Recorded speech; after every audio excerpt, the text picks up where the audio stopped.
आज कक्षा के क्लास है 10 जुलाई 1968।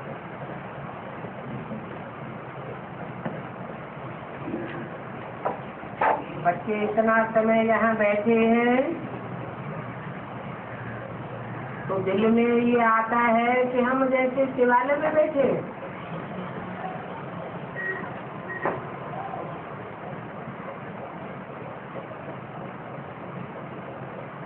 सारी दुनिया तो वैश्यालय है, लेकिन जब यहाँ आते हैं तो दिल में आता है कि हम शिवालय में बैठे। जरूर शिव बाबा भी याद आ जाता है और स्वर्ग भी याद आ जाता है। अभी ये दुनिया तो है वैश्यालय, अभी उस वैश्यालय से घृणा आती है तो शिवालय को तो बहुत अच्छी रीति याद करना है।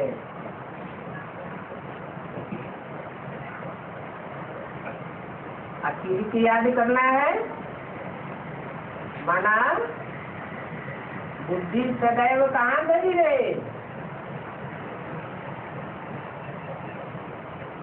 मधुबन में ही बुद्धि धरी रहे, क्योंकि याद से ही सुख होता है। तो ये भी बुद्धि में याद रहे हम शिवालय में बैठे तो खुशी भी होगी, क्योंकि जाना तो आखिरी शिवालय में ही है।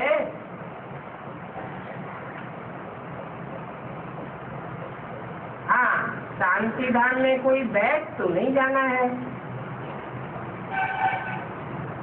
क्योंकि वास्तव में शांति धाम को भी शिवालय कहेंगे, सुखधाम को भी शिवालय कहेंगे।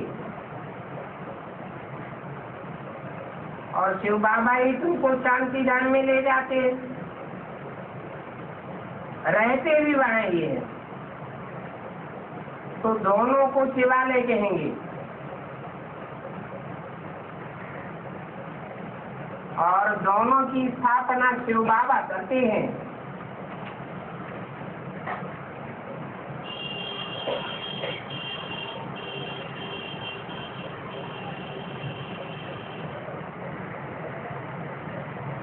शांति धाम की स्थापना करते हैं क्या?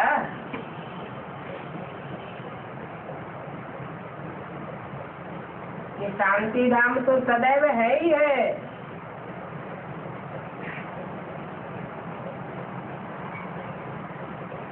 जहाँ आत्माएं रहती हैं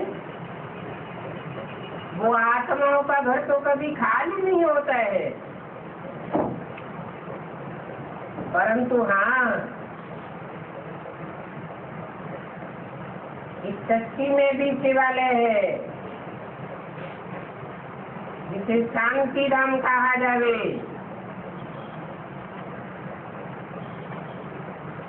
वो बाप आकर के स्थापन करते हैं, क्योंकि ये सारी दुनिया वैश्यालय है, जहाँ अशांति ही अशांति लगी पड़ी है। तो साकार दुनिया में साकार परमधाम की स्थापना करते हैं। इस संगठन में हर ब्राह्मण आत्मा आत्मिक स्टेज में रहती है।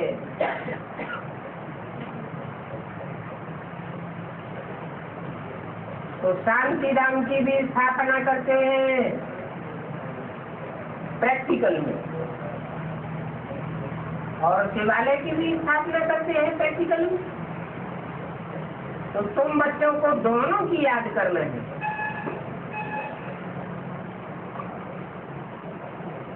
मोचे वाले शांति के लिए और मोचे वाले सुख के लिए। ये तो है दुखधाम।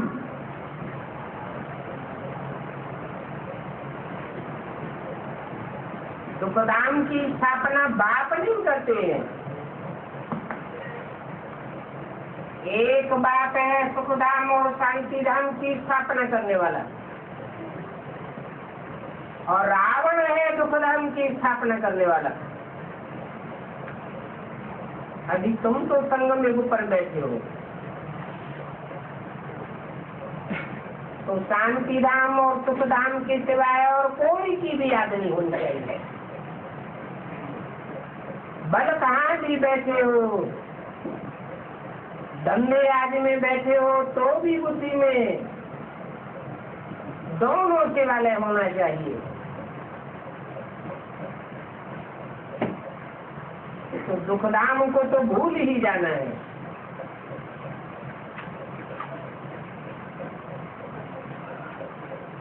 अगर दुखधाम को नहीं भूलेंगे तो क्या होगा?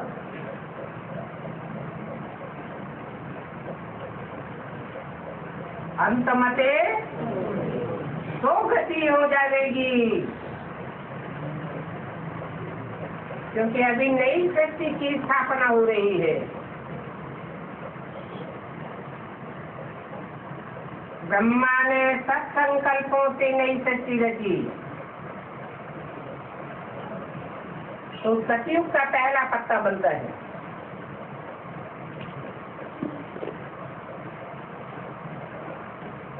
हम बच्चे भी नंबरवार हैं। अभी जैसे जैसे संकल्पों का बीज बोएंगे, वैसी वैसी हमारी सृष्टि बन जाएगी। इसलिए कहते हैं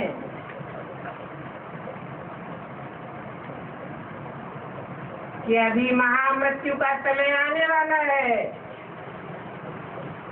ये सबका अंतिम जन्म है,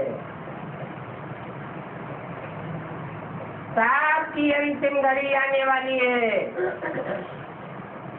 तो अभी से ऐसी प्रैक्टिस करना है कि अंत समय में शांति धाम सुखधाम ही याद आवे और दुखधाम बिल्कुल भूल जावे। बच्चे जानते हैं ये वैश्यालय अभी खत्म हो जाने है।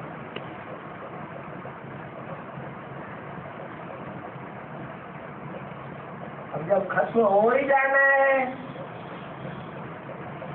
तो याद करें या न करें वो तो खत्म हो ही जाएगा। फिर अंतर क्या पड़ता है? खत्म तो हो जाएगा, लेकिन अंत समय में अगर थोड़ी भी याद आई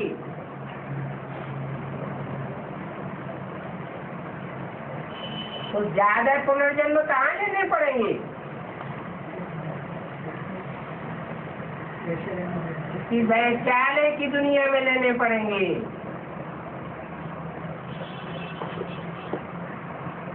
यहाँ बैठे बच्चों को झुटका आदि भी नहीं खाना चाहिए।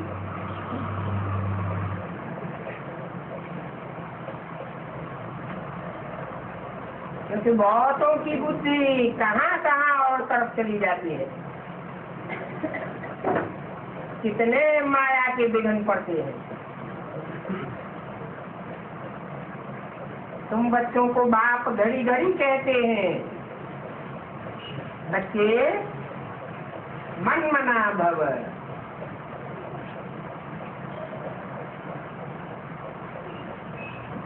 तुम बच्चों को ही क्यों कहते हैं?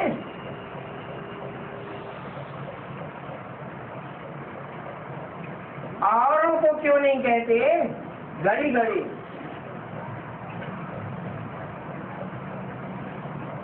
क्योंकि तुम बच्चे सन्मुख को बैठ के पढ़ाई पढ़ते हो। सन्मुख होने की बात ही कुछ और है।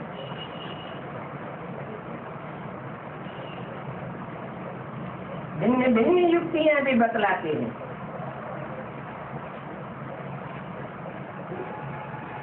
अब यहाँ बैठे हो बाप के सामने,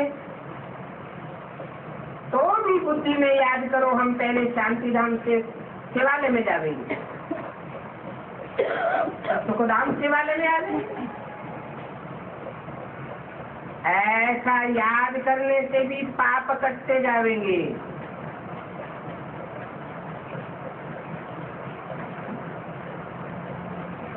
ये क्या बात हुई? एक को याद करने से पाप कटते जाएंगे, या सुखधाम को भी याद करें, शांति धाम को भी याद करें, शिव बाबा को भी याद करें, तीन को याद करने से पाप कटेंगे क्या? है? बाप जहाँ बैठा है, जहाँ प्रवेश है, वो भी बाप का धाम है, वो शांति धाम भी है, सुख का धाम भी है। बच्चे अनुभव भी करते हैं कि बाप के सन्मुख जब जाते हैं तो अवस्था क्या हो जाती है।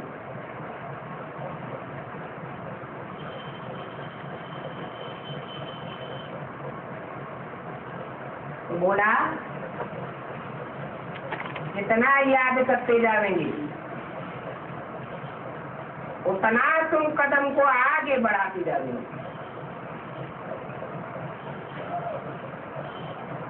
यहाँ तो खास कोई और ख्यालात में नहीं बैठना चाहिए। क्यों? यहाँ और ख्यालात में बैठेंगे तो क्या होगा?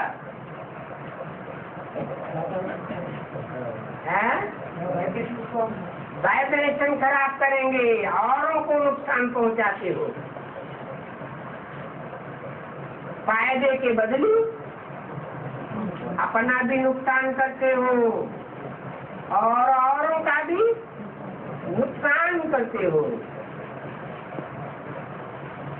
आगे निष्ठा में जब बैठते थे तो सामने कोई को जांच करने के लिए बैठाया जाता था।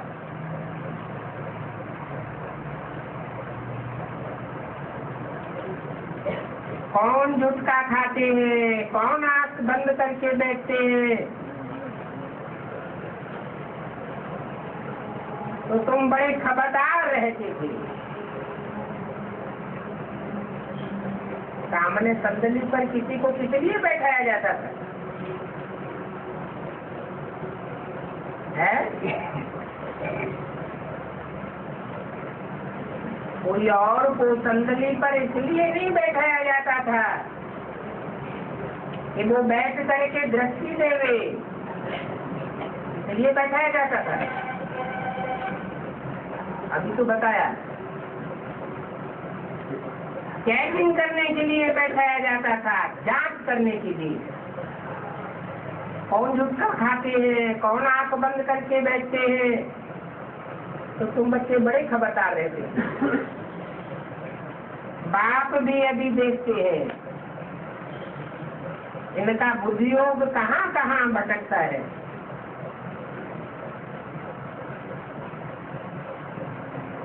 बुद्धियोग भटकता है क्या, या झुटका खाते हैं? ऐसे भी बहुत आते हैं, बाप के सामने बैठे रहते हैं परंतु झुटका खाते रहते हैं, कुछ भी समझते नहीं। ब्राह्मणियां ऐसों को भी ले आती हैं।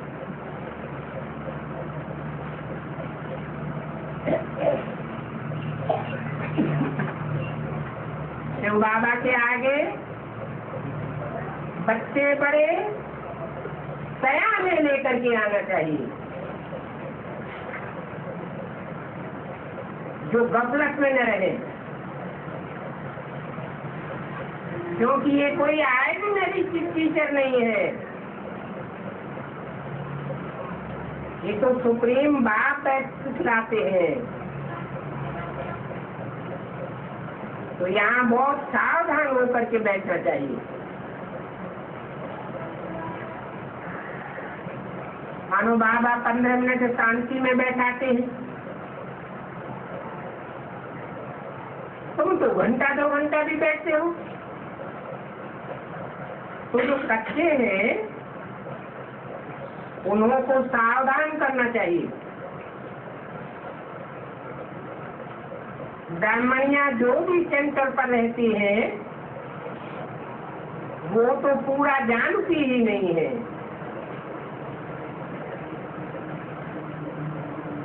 सावधान नहीं करती है, नहीं तो सावधान करने से सुधार हो जाएंगे, कुछ समय तो याद में रहेंगे, नहीं तो जैसे कि संगठन में बैठ करके बिगन डालते हैं।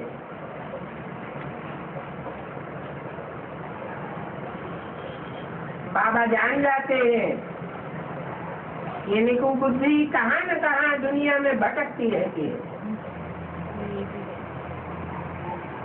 ये भी जानते हैं कि सभी तो महारथी नहीं है, महारथी भी है, घोड़े सवार भी है, प्यादे भी। पुरुषार्थ की अपनी अपनी नंबरवार दौड़ है।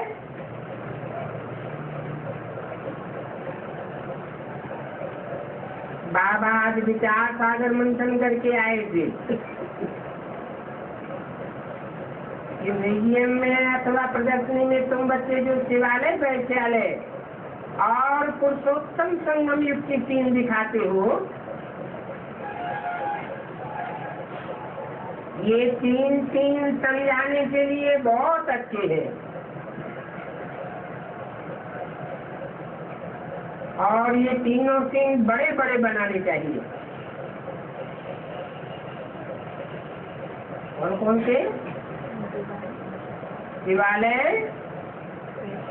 वैश्यालय और पुरुषोत्तम संगम युग। सबसे बड़ा हाल इनके लिए होना चाहिए जो मनुष्यों की बुद्धि में झट बैठे। कई बच्चे तो जो भी बनाते रहते हैं बस उसी में खुश होते रहते हैं, परंतु विचार से लाना चाहिए कि हमने जो बनाया है इसमें इम्प्रूवमेंट श्रीमत के अनुसार कैसे लावे।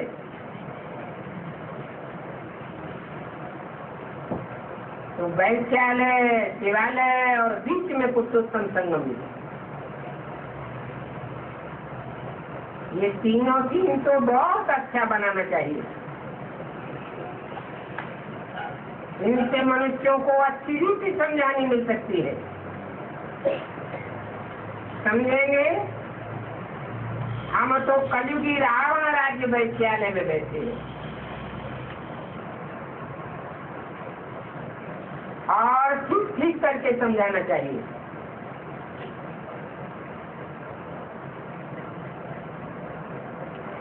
सिवाय अच्छे पुरुषार्थ के कोई भी सदगति तो नहीं पावेंगे। पुरुषोत्तम संगम युग की तपस्या में भी तुम 5-6 को दिखाते हो बैठा हुआ, परंतु नहीं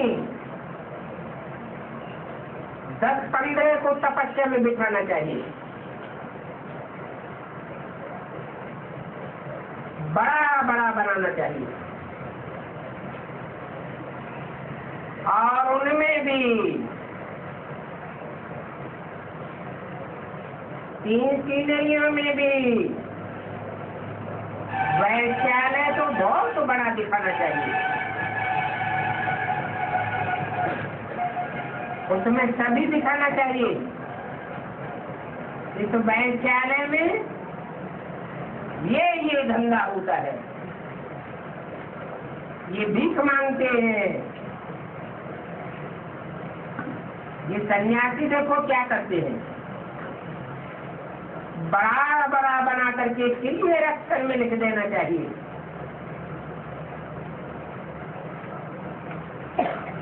बाकी बाकी के रंगीन कपड़े वाले सन्यासी होते हैं, सफेद कपड़े वाले सन्यासियों को भी दिखाओ कैसे भीख मांगते हैं।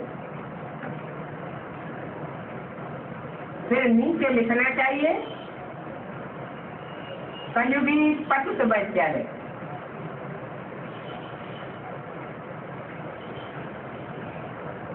प्रेजेंट में ये वैश्यालय है तो मनुष्य समझेंगे कि हम तो अभी वैश्यालय में बैठे हैं, परंतु तुम इतना समझाते हो तो भी समझते थोड़ी है। जैसे कि निचाट बंदर बुद्धि बैठे हैं, तुम मेहनत करते हो समझाने के लिए, परंतु वो तो पत्थर बुद्धि है। तो जितना हो सके अच्छी रीति से समझाना चाहिए, बड़े बड़े सीन दिखाना चाहिए और लिखना चाहिए कि ये है वर्तमान कलयुगी भ्रष्टाचारी वैश्यालय। 10 जुलाई 1968 की वाणी का दूसरा तो मनुष्य समझे ये तो वाकई अभी की बात है। जो सर्विस में रहते हैं उन्हों को सर्विस बढ़ाने का ख्याल करना चाहिए। प्रोजेक्टर में, प्रदर्शनी में इतना मजा नहीं होता है जितना कि म्यूजियम में है।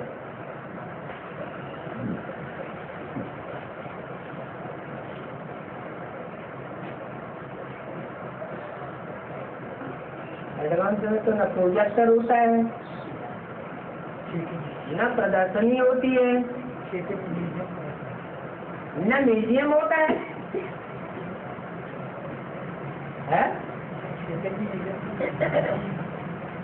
देश में होता है जड़ म्यूजियम, जड़ प्रदर्शनी, जड़ प्रोजेक्टर, और एडवांस में होता है चैतन्य। म्यूजियम सबसे अच्छी चीज है। तो चैतन्य म्यूजियम पहले बनता है या बाद में बनता है?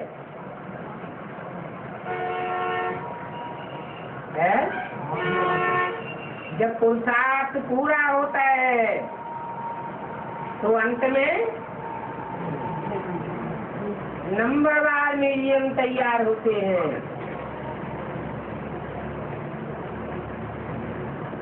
तो बताया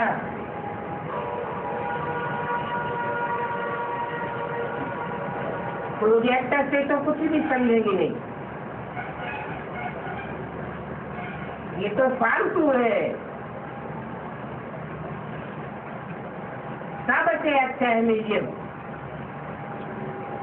बल छोटा सा हो,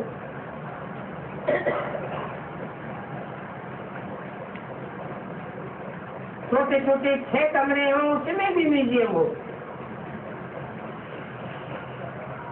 एक कमरे में शिवालय, वैश्यालय, पुरुषोत्तम संगम युक्त का सीन हो।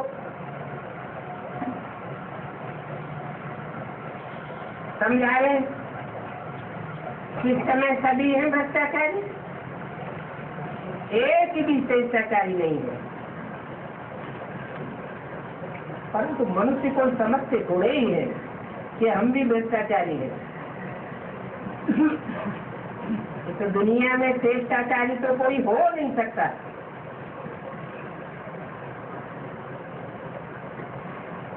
ऐसा कोई मनुष्य मात्र नहीं है जो तन की कर्मेंद्रियों से, मनसा के संकल्पों से, वाचा की वाणी से सदैव श्रेष्ठ ही श्रेष्ठ करने वाला हो, सब भ्रष्टाचारी है। इतना जोर से समझाना है और समझाने में बड़ी विशाल बुद्धि चाहिए। बेहद का बाप, बेहद का टीचर आया है तो हम बैठ थोड़े ही जाएंगे।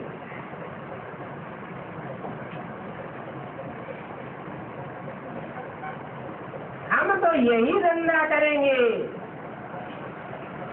जो बाप ने हमें सिखाया है।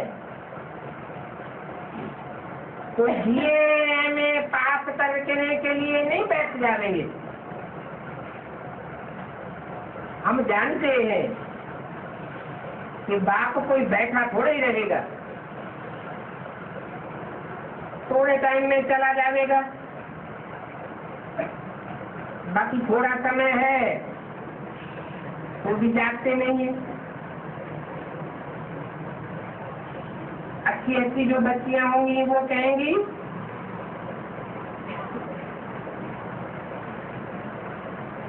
कि 400-500 रुपयों के लिए हम क्यों टाइम बर्बाद करें।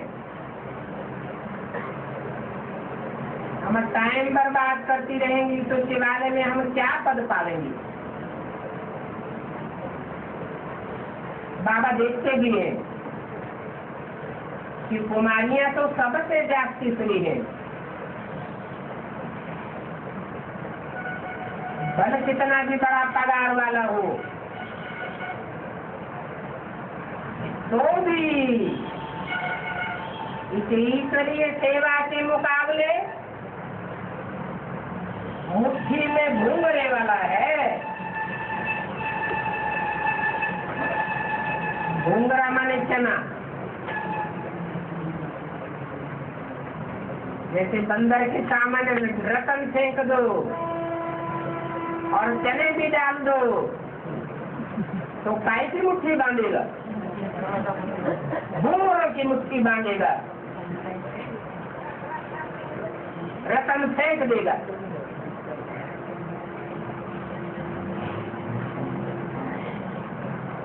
बाप बतलाते हैं अभी ये रतन भी मिल रहे हैं, फिर ये भी खलास हो जाएंगे।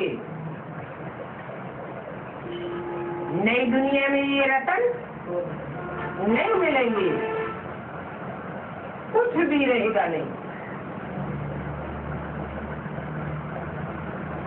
बाप घूंघरी मुट्ठी छुड़ाने आए हैं,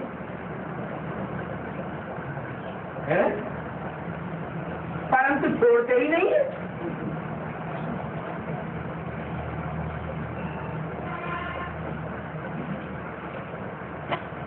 इसमें है चने की मुट्ठी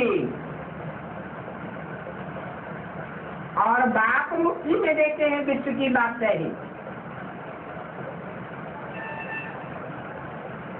वो तो पाई पैसे के चने हैं क्या, जो महीने में पेमेंट मिलता है, पगार मिलती है,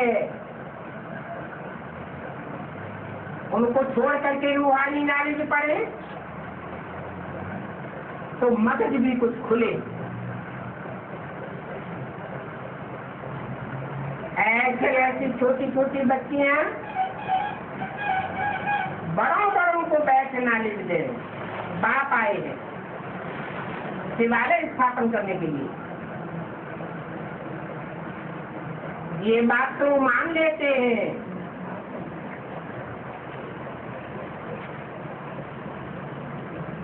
कि अभी दुनिया को खलास करने का बारूद बन गया है, ये सभी मिट्टी में मिल जाएगा। आगे ऐसा समय आएगा ये चने भी नसीब नहीं होंगे। तो बाप पहले से ही बता देते हैं तो 7 धंधों में है नुकसान। अभी किसी की मुट्ठी में 5 चने हैं तो समझो 5 लाख होंगे, वो भी सब खत्म हो जाएंगे। उनको छोड़ने के लिए मनुष्य कितना तड़पते हैं। बाप कहते हैं बच्चे अभी टाइम बहुत थोड़ा है, ऐसे मत समझो कि अभी तो 8 वर्ष पड़े हैं। दिन प्रतिदिन हालतें खराब होती जाती हैं। अचानक आफतें आ जाती हैं, मौत भी अचानक हो जाता है। कोई की मुट्ठी में भरपूर चने ही चने होते हैं तो भी अचानक प्राण निकल जाते हैं। तो मनुष्यों को इस बंदरपने से छुड़ाना है।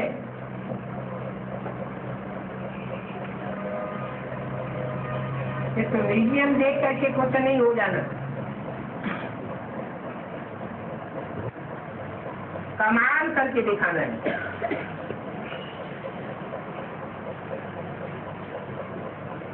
इन ह्यूमन मंकीज को सुधारना है। बाप तो तुम बच्चों को विश्व की बात नहीं दे रहे हैं, बाकी है तो 8 वर्ष।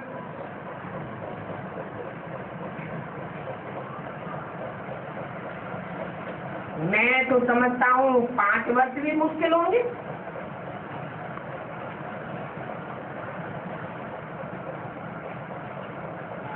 चने भी किसके नसीब में नहीं होंगे, सभी खत्म हो जाएंगे। इससे तो क्यों नहीं बाप से विश्व की बात का ही ले लो। कोई तकलीफ की बात तो नहीं है। तो बाप को याद करना है, सुदर्शन चक्र से आना है।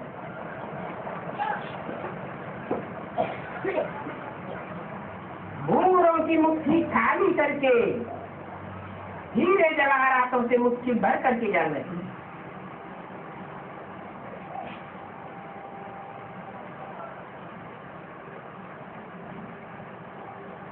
ये मुसलमानों का गुरु आगा खां, जिसको हीरो में तौला गया, वो तो तुम्हारे आगे कुछ भी नहीं है। क्यों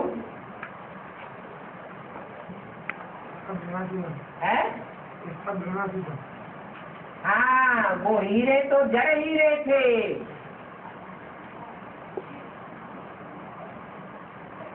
और तुम तो ऐसे विश्व के बादशाह बनते हो जिसके लिए शास्त्र में दिखाया है, तराजू में एक तरफ सत्य को रखा और दूसरी तरफ हीरे जवाहरात रख दिए। परंतु वो तो भक्ति मार्ग की बातें हैं। उन्होंने भी जड़ हीरे जवाहरात समझ लिए। है तो तुम चैतन्य हीरो की बात। अलग काल के लिए खुश हो जाते हैं। ये बड़े बड़े गुरु लोग भी बड़े गंदे होते हैं। शराब पीना, रेस में जाना, तो बात समझाते हैं इन भूरों की मुट्ठी के पिछाड़ी प्राण मत गंवाओ।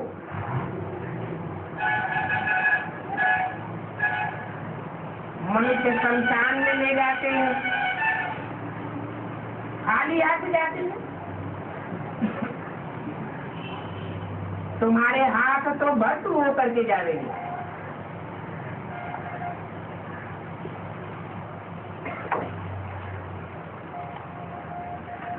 कहते भी है खाली हाथ आए थे, खाली हाथ जाएंगे, परंतु वो तो दुनिया की बातें हैं। तुम्हारे तो बुद्धि रूपी हाथ है, इन बुद्धि रूपी हाथों में तुम अभी हीरे जवाहरात भरते हो। कितना भाग्य बनाते हो। तुम बुद्धि से समझ सकते हो, हमको तो बहुत बड़ी कमाई करनी है। ये 200-500 रुपया तो कुछ भी नहीं है। जो अच्छी रीति ये समझते हैं उनको दिल में आता होगा कि हम अपने जीवन घूमड़ों पिछाड़ी क्यों बर्बाद करें। हाँ, कोई बुजुर्ग है, बाल बच्चे बहुत हैं, छोटे छोटे बाल बच्चे हैं, तो उनको तो संभालना ही होता है। कुमारियों के लिए तो बहुत ही सहज है, उन पर तो कोई बोझा नहीं होता है। तो कोई भी सामने आवे उनको ये बातें समझाओ। बात हमको ये बात चाहिए देते हैं तो हम विश्व की बादशाही ले लें, या तुम्हारे लिए 200-500 रुपए की घुंघरों की नौकरी करें। अभी तुम बच्चे समझते हो,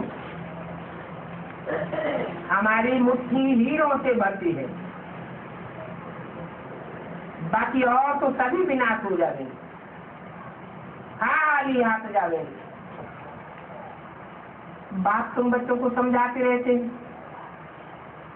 तुमने 63 जन्म कितने पाप किए, कितना विकार में गए हो। मुख्य पाप है काम विकार का। दूसरा पाप है बाप और देवताओं को गाली देना।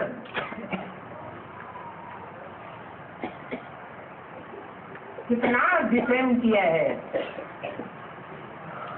भिखारी भी बने हैं तो गालियां भी दी हैं, बाप की कितनी ग्लानि की है। तो बाप बैठ बच्चों को समझाते हैं, अभी टाइम नहीं गंवाना चाहिए। ऐसे भी नहीं कहना चाहिए कि बाबा हमें याद नहीं कर सकते हैं। बोलो,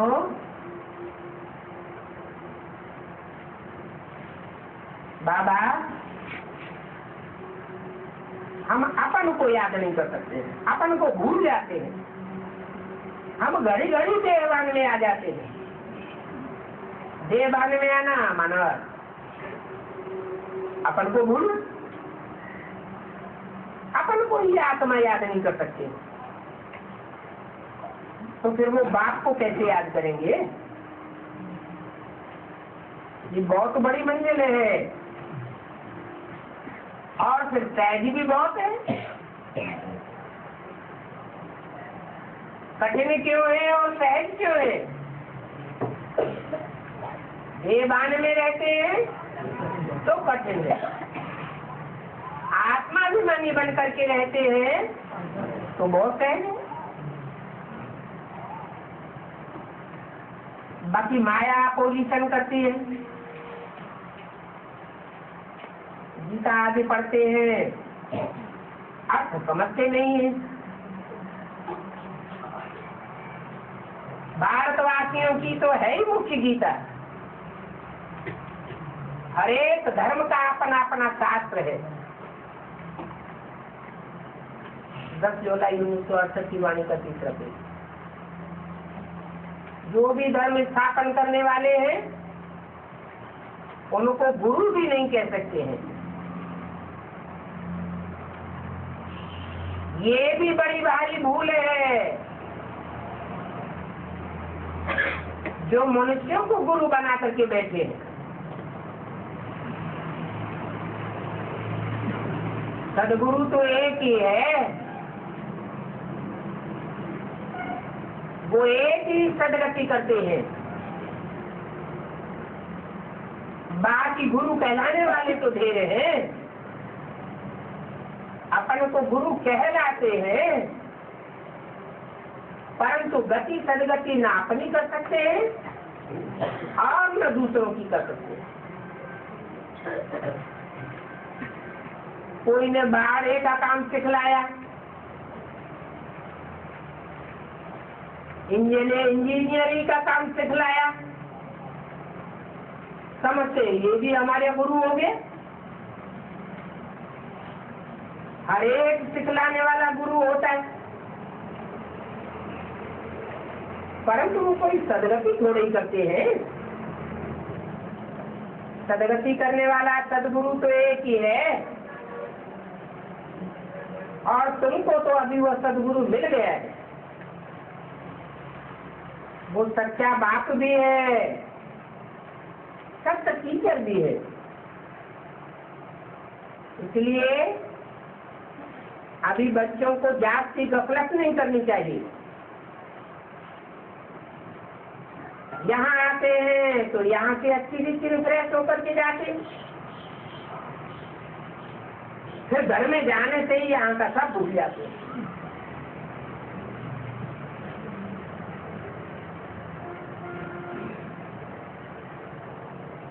जैसे कोई गर्भ जेल में जाते हैं,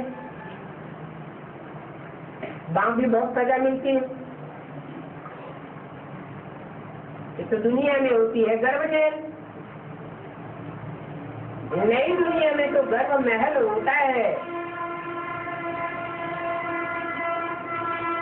क्योंकि वहां नई दुनिया में कोई भी कर्म नहीं होता, सब आत्मिक स्थिति में रहते हैं। तो आत्माभिमानी होने के कारण विकर्मों का तो सवाल ही नहीं, जो सजा खानी पड़े। यहाँ तुम बच्चे समझते हो हम बाप से सन्मुख पड़ रहे हैं, वहां घर में डालेंगे तब तो ऐसे नहीं समझेंगे। वहां समझेंगे भाई भाई को पढ़ाते हैं, यहाँ तो तुम डायरेक्ट बाप के पास आते हो। बाकी बच्चों को अच्छी रीति से समझाते हैं कि बाप की समझाने में और बच्चों की समझाने में रात दिन का फर्क हो जाता है।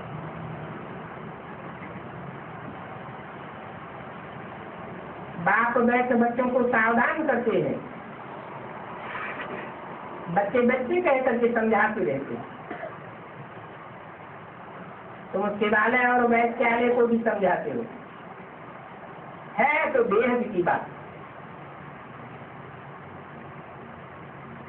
तो जिससे वाले वैश्य वाले क्लियर करके दिखाओ तो मनुष्य अच्छी रीति समझे।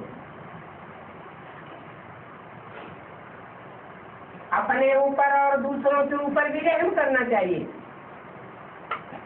बोलो, क्या इस वैश्यालय में ही रहना है? बाबा की ख्यालात तो चलती है कि कैसे कैसे समझावे। यहाँ तो इस दुनिया में बड़े बड़े बंदर बुद्धि,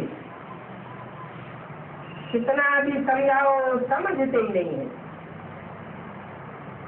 कितनी ही तुम मेहनत करते हो फिर भी जैसे डब्बे में ठिकरी है, हाँ हाँ करते जाते हैं, बहुत अच्छा है बहुत अच्छा है। ये बात है तो गांव गांव में समझाना चाहिए, परंतु खुद नहीं समझते। जो साहूकार लोग हैं, पैसे वाले, वो लोग तो नहीं समझेंगे, वो बिल्कुल ध्यान ही नहीं देंगे, क्योंकि उनको तो पिछाड़ी में आना है। तो सब समझेंगे।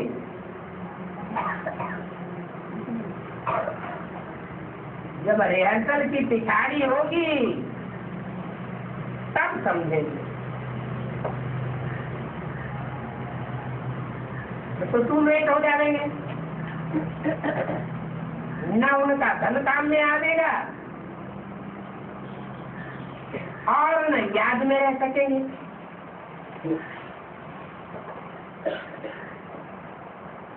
बाकी हाँ, जो अभी सुनेंगे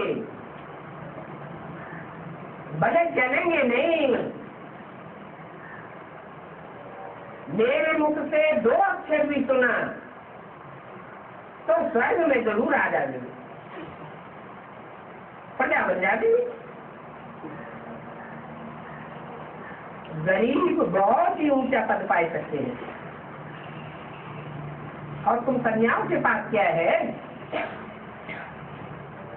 कन्याओं को गरीब कहा जाता है, क्योंकि बाप का वर्षा तो बच्चे को मिलता है, बच्चियों को तो वर्षा भी नहीं मिलता।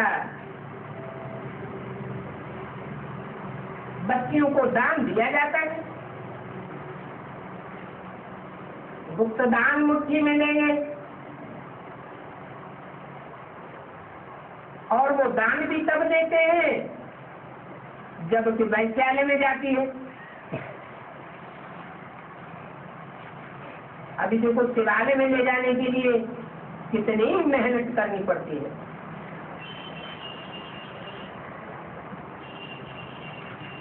माँ बाप भी कहते हैं कि वैश्यालय में जाओ तो तुम्हें दम देंगे, तुम शिवालय में जाती हो तो हम तुम्हें 1 पाई भी नहीं देंगे। अब देखो इनकी मनोवृत्ति कैसी है, तो कहेंगे ना इनकी तो बंदरों की मनोवृत्ति है। अभी तुम बच्चियों को कोई से भी नहीं डरना चाहिए,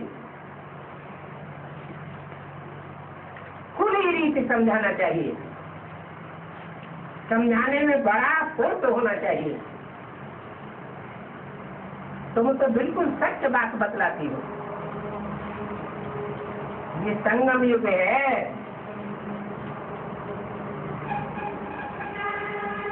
उस तरफ दुनिया में है घूंघरे की मुट्ठ, और इस तरफ है हीरो की मुट्ठ। अभी तुम बंदर से मंदिर लायक बनती हो, तो पुरुषार्थ करके हीरे जैसा जन्म लेना चाहिए, और शिकल भी बहादुर शेरनी मिसल हो। कोई कोई की तो शिकल ही जैसे वीर बकरी मिसल है, मैं ही करती रहती है। फिर कहीं थोड़ा ही विरोध का आवाज हुआ और डर जाएंगे, तो बाबा सभी को खबरदार करते हैं। कन्याओं को तो कहीं भी फंसना नहीं चाहिए, और ये बंधन में फंसेंगी तो फिर विकारों के लिए डंडे खाती रहेंगी। ज्ञान की रीति धारण करेंगे तो विश्व की महारानी बनेंगी। बाप कहते हैं अभी मैं तुमको विश्व की वार्ता ही देने आया हूँ, परंतु कोई तो पत्थर बुद्धि ऐसे हैं कि समझते ही नहीं है, कहेंगे इनकी नसीब में ही नहीं है। बाप तो है ही गरीब निवाज, और ये कन्याएं तो है ही गरीब। माँ बाप शादी नहीं करा सकते हैं तो दे देते हैं, तो उनको नशा चढ़ जाना चाहिए कि हम तो गरीबों की कन्या होते हुए भी अभी पढ़ करके अच्छा पद पावे। अच्छे स्टूडेंट जो होते हैं वो पढ़ाई पर ध्यान देते हैं, वो पास विदानर हो जाएंगे, उनको फिर स्कॉलरशिप भी मिलती है। जितना पुरुषार्थ करेंगे उतना उच्च पद पावेंगे, और उच्च पद भी 21 जन्म के लिए पावेंगे। यहाँ कोई अल्पकाल की बात नहीं है। तो दुनिया में है अल्पकाल का सुख, आज कुछ मर्तबा मिल जाएगा, कल मौत आ जाएगा, हलाक हो गया। तमो प्रधान दुनिया है ना, वहां दिन प्रतिदिन आयु कम होती जाती है। अभी यहाँ तो पुरानी दुनिया में एवरेज आयु 35 वर्ष है, और वहां तो 100-150 वर्ष आयु होगी। तो देखो योगियों में और भोगियों में कितना फर्क हो जाता है। मनुष्य तो बिल्कुल पत्थर बुद्धि है। तो बाप कहते हैं गरीबों पर जाति ध्यान दो, साहूकार कोई मुश्किल से उठा देंगे, तो कहते रहेंगे बहुत अच्छा है, बहुत अच्छा है। ये संस्था बहुत अच्छा काम करती है, बहुतों का कल्याण करेगी, फिर अपना कुछ नहीं कल्याण करते। बहुत अच्छा कहा, बाहर गए और फला माया डंडा उठाए, उनके पीछे फिरती रहती है, होश हवास की गुम कर देती है, एक ही थप्पड़ लगाने से अकल चट कर देती है। बात समझाते हैं। अभी भारत का हाल देखो क्या हो गया है। अभी बच्चों ने तो ड्रामा को अच्छी रीति समझा है। देखो ये डॉक्टर खेमचंद है,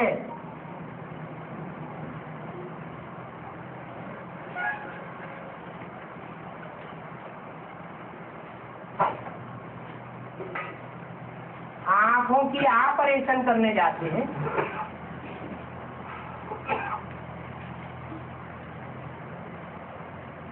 साथ में ज्ञान का तीसरा नेत्र भी देते हैं। बाप भी खुश होते हैं कि ये तो बहुतों का कल्याण करते हैं। 10 जुलाई सतीवाणी का 4था पेज। हीरे जवाहरातों की अच्छी रीति मुट्ठी भरनी है। अभी तुम यहाँ के नहीं हो,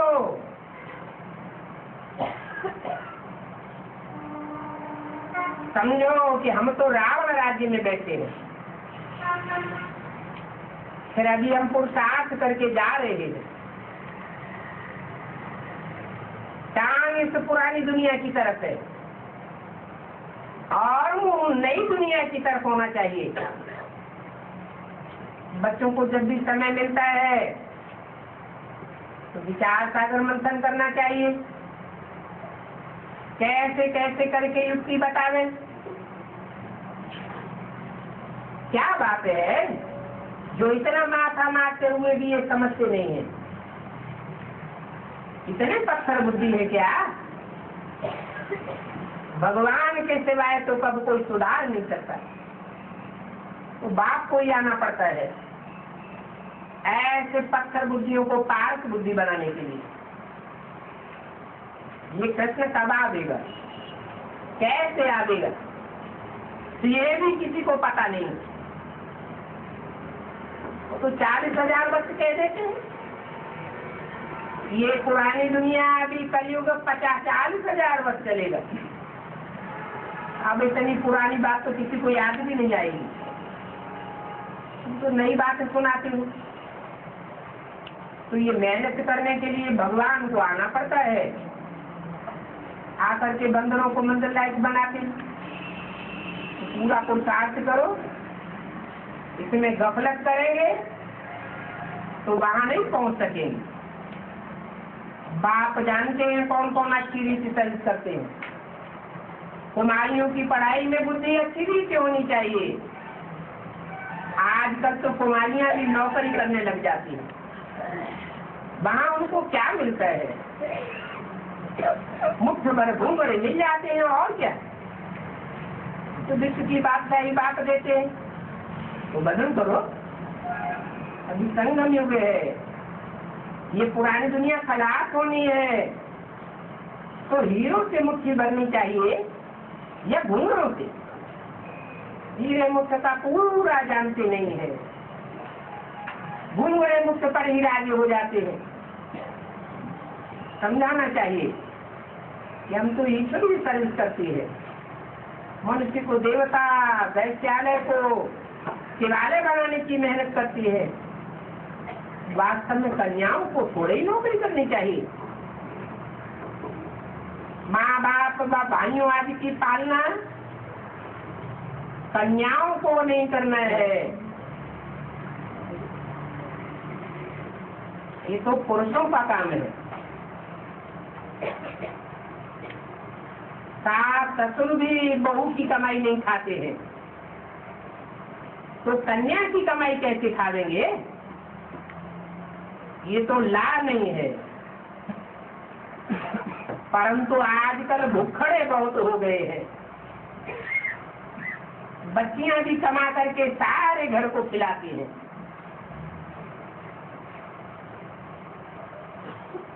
इतनी दुखी है कि अपन को छोड़ाए भी नहीं सकती है। अभी तो तुम बच्चों को शेर नहीं बनना चाहिए, श्रीमत पर चलना चाहिए। विघ्न तो पड़ेंगे, अत्याचार होंगे, माता ही पुकारते और बाप कलश भी माताओं को देते हैं। ये भी बाबा ने समझाया है। तुम कब फीमेल से मेल, कब मेल से फीमेल बनते हो। वंश में मेजॉरिटी माताओं की है, वहां तो कोई पुरुष भी बन जाएंगे ना। ऐसे नहीं, फीमेल सदैव फीमेल ही बनती है। नहीं तो बाप कहते हैं खास कुमारियों को अपने पर रहम कर रहे, अपने पर रहम नहीं करेंगी तो अपने ही ऊपर पहाड़ गिराती है, विकार में जाकर के। बाप तो आकर के निर्विकारी बनाते हैं। तो कॉलेज आदि में जो मर्तबा दिया जाता है, उस मर्तबे को भी देखो और ये मर्तबा भी देखो। तो साथ करके ऊंच पद पाना है। माताओं कुमारियों को तो बहुत पुरुषार्थ करना चाहिए, बहुतों की सर्विस करनी है। मददगार बनने के लिए बाबा बैठा है। बड़े बड़े म्यूजियम खोलो, समय तो नजदीक आता जाता है। किराया आदि पड़ेगा, उससे डरने की बात नहीं है।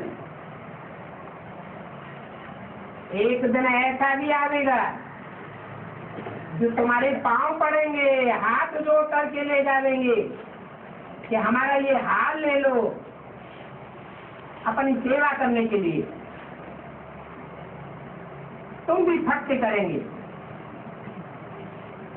जहां देखेंगे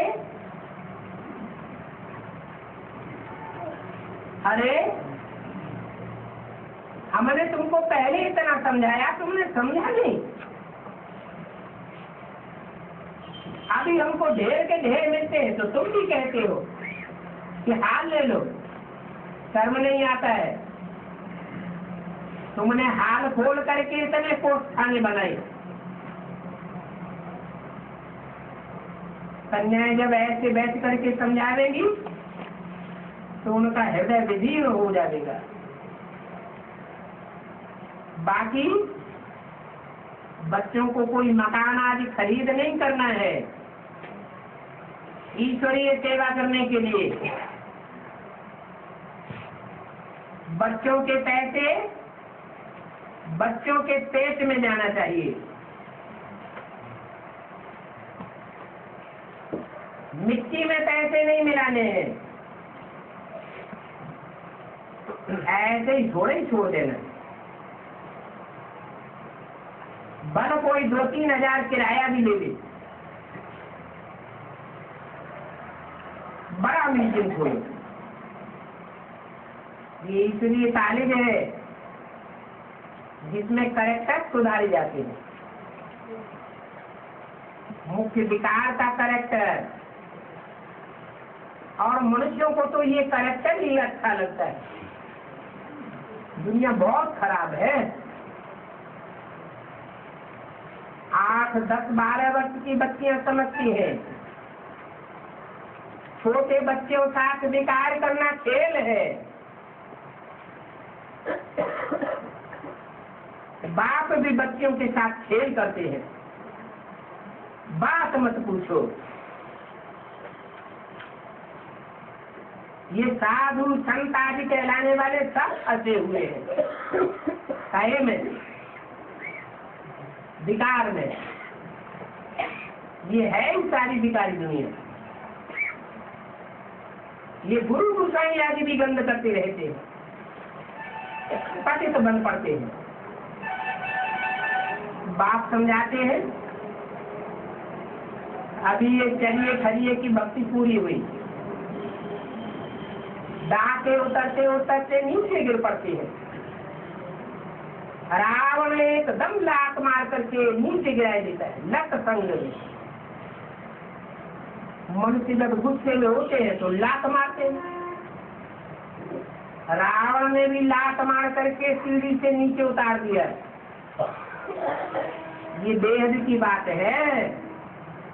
कहाँ की है? देश वालों ने क्या किया है? तुमने सच्ची बात बताई, बाप का सत्य परिचय दिया तो लात मार करके नीचे उतार दिया। बाप कहते हैं इन बातों को समझाने में भी गफलत मत करो। अभी झुटका खाने का समय नहीं है। स्टूडेंट सब झुटका थोड़े ही खाते हैं, कब उबाल की नहीं देते। न पढ़ने वाले पिछाड़ी में उबाल की देते रहेंगे, झुटका खाते रहेंगे। बाबा समझ जाते हैं ये क्या पद पावेंगे, उनको स्वर्ग में जाएंगे। तुम्हारा 700 में कितना नाम होगा। बाकी ये भी बतलाते हैं कि पद में रात दिन का फर्क है। बाबा खास करके कुमारियों को समझाते हैं, बोलो हम अपना हीरे जैसा जीवन बनाने के लिए ये रूहानी सेवा करती है। तुम भी चाहते हो कि हम श्रेष्ठाचारी बने, तो जो पवित्र रहेंगे वो श्रेष्ठाचारी बनेंगे,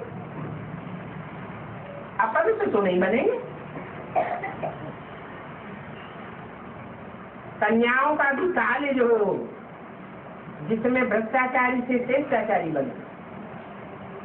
अच्छा, बच्चों को गुड मॉर्निंग।